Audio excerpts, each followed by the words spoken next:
It's Monday, August 8th, 2022. So update from the weekend. Buddy came over and we completed this gable on this building. The siding and paper, and there's a lot more to it than just the siding. Once you get to putting the siding on, that's you're nearly done. So today I'm going to attempt to finish the piece here that's still showing in Tyvek. Sunday I decided I'm going to take the day off. I haven't had just a day of rest for quite some time, and it was nice to have mostly a day of rest. But my bees had different ideas. They did force me into some work. I had a little swarm out back that collected on a tree not far from the apiary, and so I went out, put a box on a stack of pallets and shook the swarm in there. I've got a little video about that, what I did on Sunday about that, but otherwise I did rest, made some hamburgers on the barbecue, and just had a really nice day. So this is today's job. Finish this off, and a couple other little things. Got no bee work I'm going to do today. I swear, no bee work. I always think I'm doing no bee work, and then there I go. So that's it. That's it for today. It's Tuesday, August 9th, 2022. And you can see this building has all the siding attached now. I'm very happy about that, and my wife is happy about that too. We built this building quite some time ago, and I just never got to doing the siding. I had a really good friend come and help me with most of it, and yesterday I finished off the last of it. And yes, this light is kind of broken.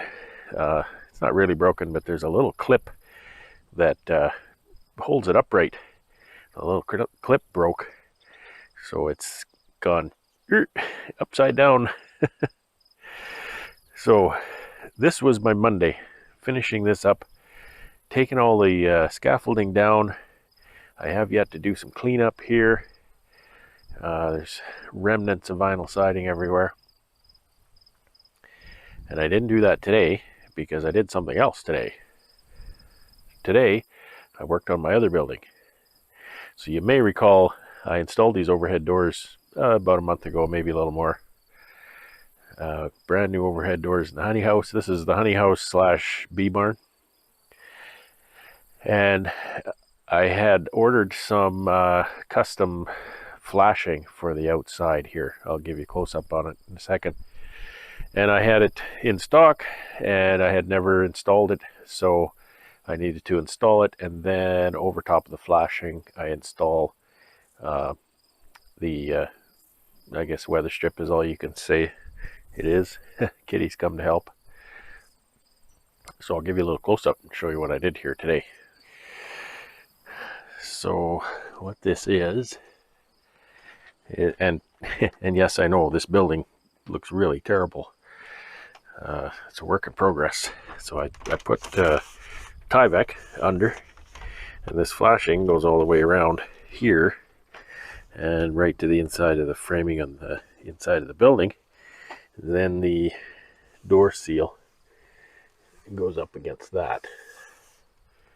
So that makes a really nice aesthetic, and it makes a really nice tight door seal, which is important in extracting season to keep the bees out, and it's important in the winter to keep the light out.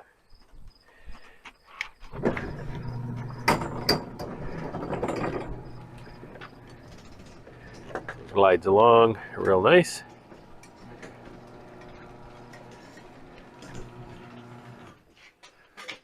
And I've wrapped the Tyvek right around inside here, so when I finish off the inside I can tie into that. Yeah, so it turned out really nice. I'm very happy with that.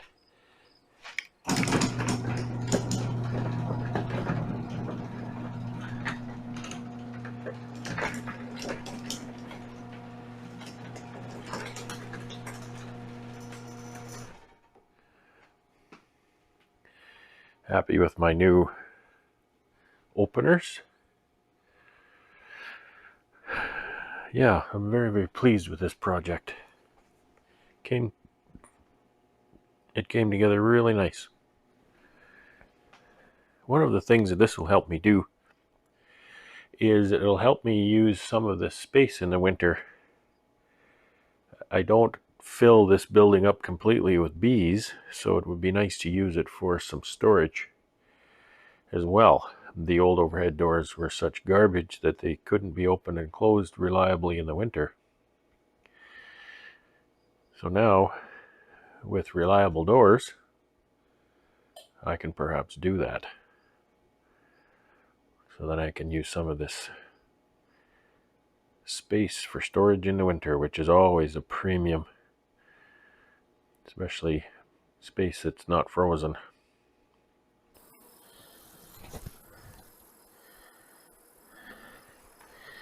This is the swarm that I boxed up the other day. It was in that tree there. I've just been moving it slowly.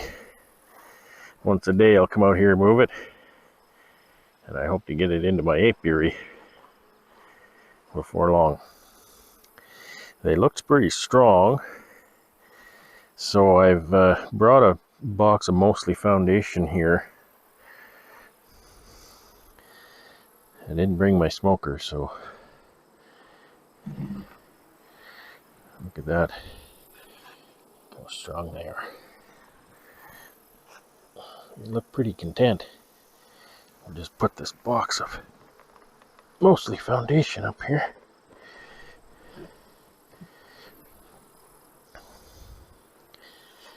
When bees swarm, oh boy, hook it under the lid. When bees swarm, they leave home fully stocked.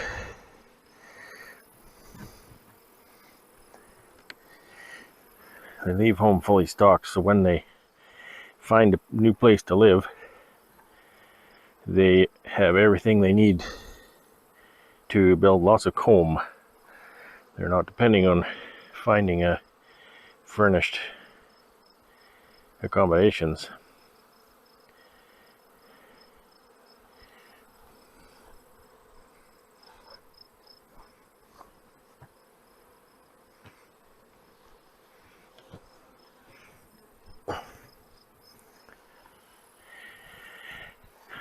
So we'll let them grow into that.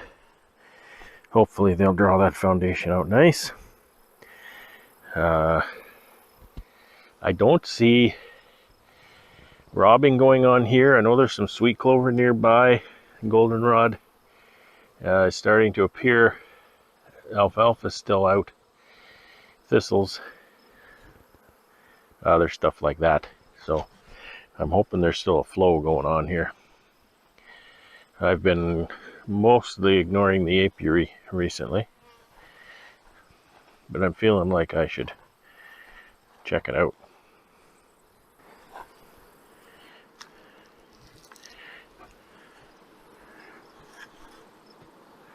I think this was likely a medium of foundation I put on here.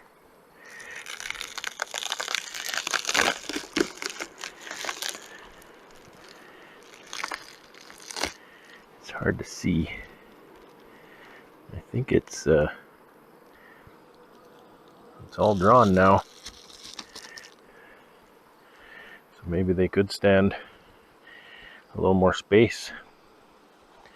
I should maybe come out here tomorrow, do a proper assessment. There's another medium next door here. I'll pick on the mediums because I think they were largely foundation when I installed them. See, there's hardly anybody in this box. I can hear them, but they certainly haven't drawn it.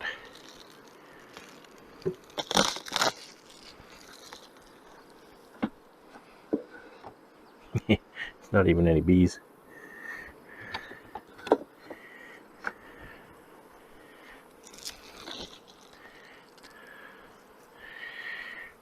So I guess tomorrow I will come out and do an assessment out here. Drop a few boxes if it's warranted. My resource nukes here. I need to have something done with them. Some of them are actually doing quite well, the doubles. The others are okay or not good. So I have to do something. And what I think I will do is, you see over here, I think way over there, there's 5 Pro Nukes sitting up there. Those have new grafted queens in them. I'm just waiting for mating success or not. Look at this one, is nice and strong. And if I get good mating success and I need queens in the apiary for any replacements, I'll do that first. And then what I'll do after that is I'll skim, and all the brood I can skim out of these make up some colonies for winter. So, and those colonies will likely be in these poly boxes. So I might have 1 skid of poly boxes or so for winter. They're a little bit of a pain because they're not standardized in my operation, but it is what it is. And anything that's doing quite well, honestly, I'm really feeling like I really should winter. But we'll see. It's going on close to the middle of August. I need to decide, because these need to be prepped for winter if they're going to be wintered. It's Wednesday, August 10th, 2022. I was working out here with the tractor, cleaned up the old apiary, and I moved all the pallets from that side all over just over to here so that it's up in a higher, drier location. And then I'll need to ferry those across over to the other side of the apiary here for a wind block. I came out to the apiary because I'd marked a couple of colonies as check for eggs, and they were checked for eggs like 5 days ago. So I thought I'd better go on that. I'll check those. And the first one I checked did show signs of laying. I didn't look real close for eggs, but I did see very, very young larvae. I saw a larva that was probably, day 3 or 4 after egg lay. So I'm comfortable with that. The second one I checked was apparently queenless. And so I'm about to try to solve that problem. So I thought, you know what? I'm going to come over here to my resource hives, my resource nukes, and you can see some of them are really booming here. This really needs to have more space even yet. So I think what I'll do is I'm going to take this nuke, and just like I've done many times before on my videos, so when I find that queen, I'm going to cage her up. I'll take that entire nuke over there, put it in the middle of that queenless colony. It's in a 10 frame, and then leave her in there in queen cage with the candy plug. So I'm just looking for the queen here right now. I'm going to pretend it's Friday, August 12th, 2022. It's actually Saturday the 13th. And I said last week that I was going to be better at my daily updates and my weekly vlog videos. And I haven't been. I apologize. Another whirlwind week here. And Friday, I went to the city. See, this is my warming cabinet. So I can fit 600 pounds of honey in this warming cabinet. And I can warm it up to liquid state so that the packer can pack the honey either liquid or then cream the honey and pack it creamed. This is some of my freshly packed honey here. And so that took up a lot of my Friday. Before I go inside, I'll just show you. I've shown this before, but some of the new people might not have seen it. It's just a cabinet I built a while ago. It's what did I use? 1-inch polystyrene insulation. So there's my honey pails, and they're not even, I don't even know if they're even room temperature yet. I just turned it on maybe about 5 hours ago. There's in the bottom, there's some fans circulate the air, and there's some incandescent light bulbs for heat. It's a pretty basic system. It's not rocket surgery at all. I used a nice controller though. That's a really nice controller. It's reliable. And you know, again, I have videos on that, how I made this thing a few years ago. So the nice thing about this is, again, you could see, well, I'll open it up again. You can see that the honey is on my little pallets here. So I've got 6 pails on the pallet on the bottom, 6 pails on the pallet on the top. So I can load this with my tractor, and then when it comes time to take it to the city, I can grab those with the tractor, put it in the truck. So there's no lifting on this end. There's a lot of lifting on the other end. Lifting and carrying.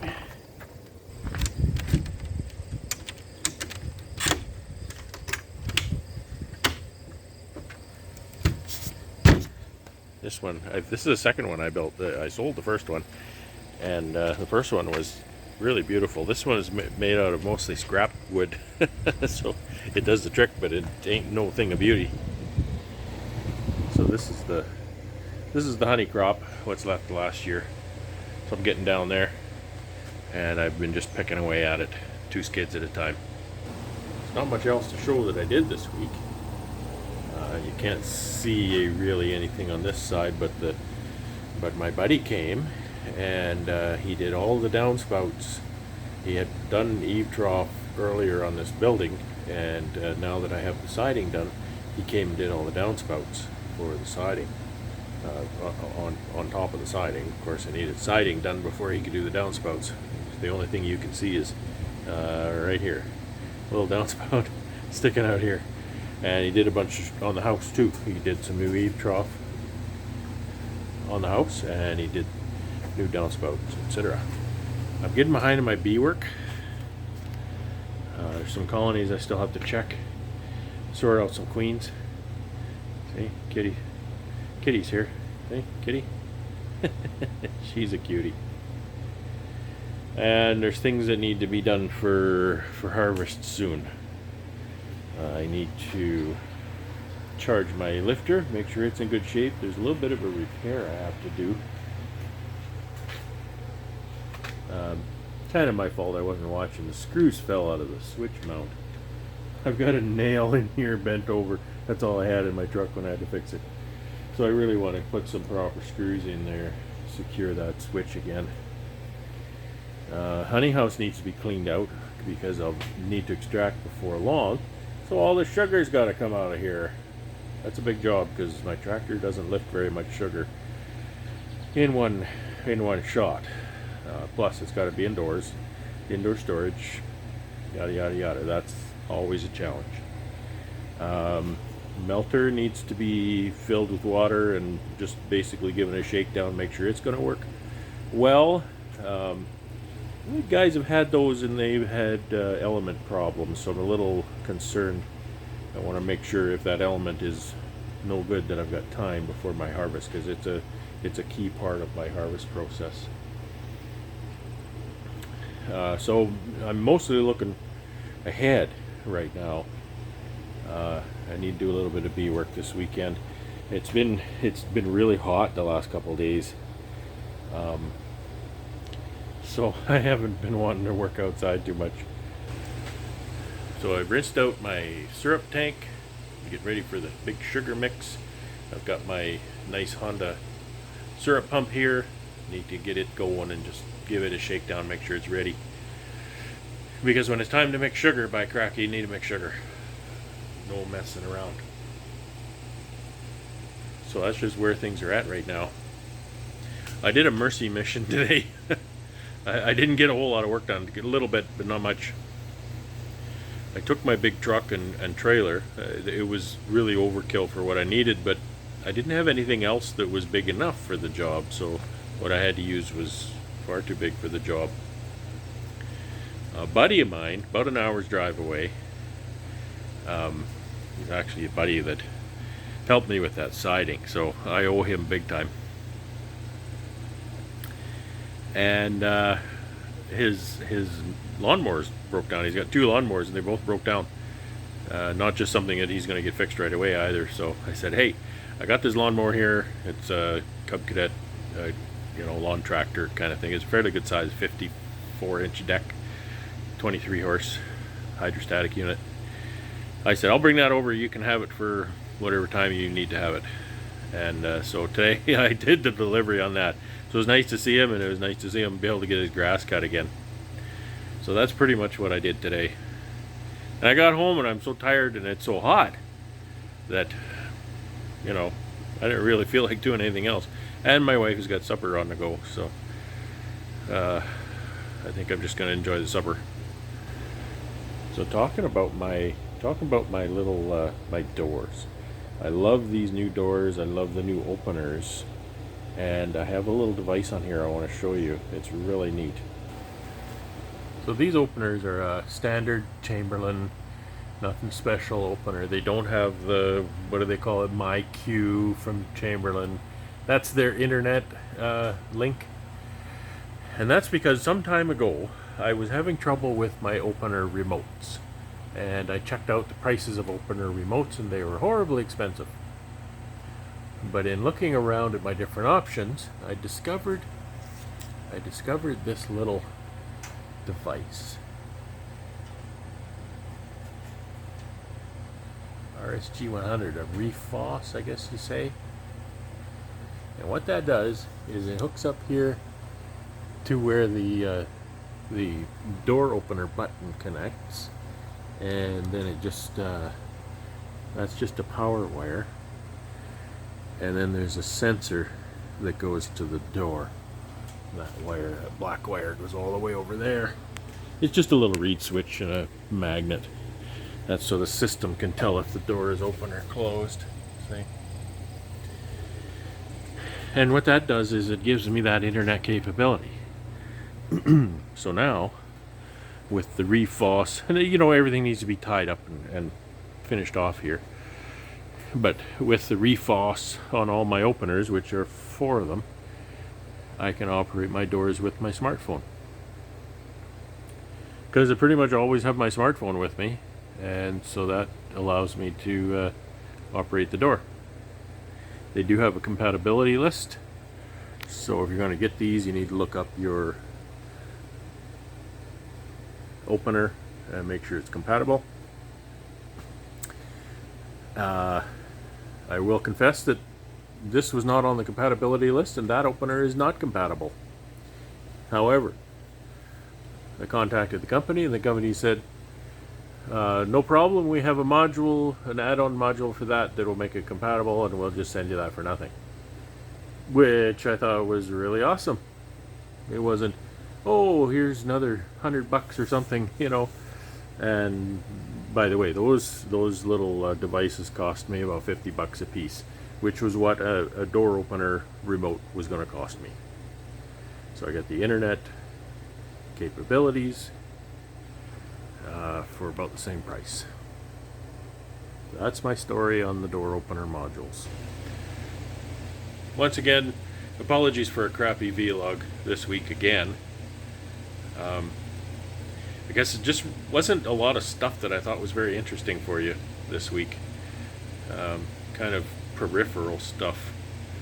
Worked on the garage again, finished my siding, did my flashing and trim on my weather seal on my overhead doors here, the new doors in the honey house. Stuff like that. Not real interesting stuff. Beekeeping stuff for sure. Well, honey house, that's kind of beekeeping, but bee related. So anyway, I will leave you with that and pretending that it's Friday still. Sorry if you looked for the video and you didn't see it. And I will wish you a good week and a good weekend, and Take care and have fun.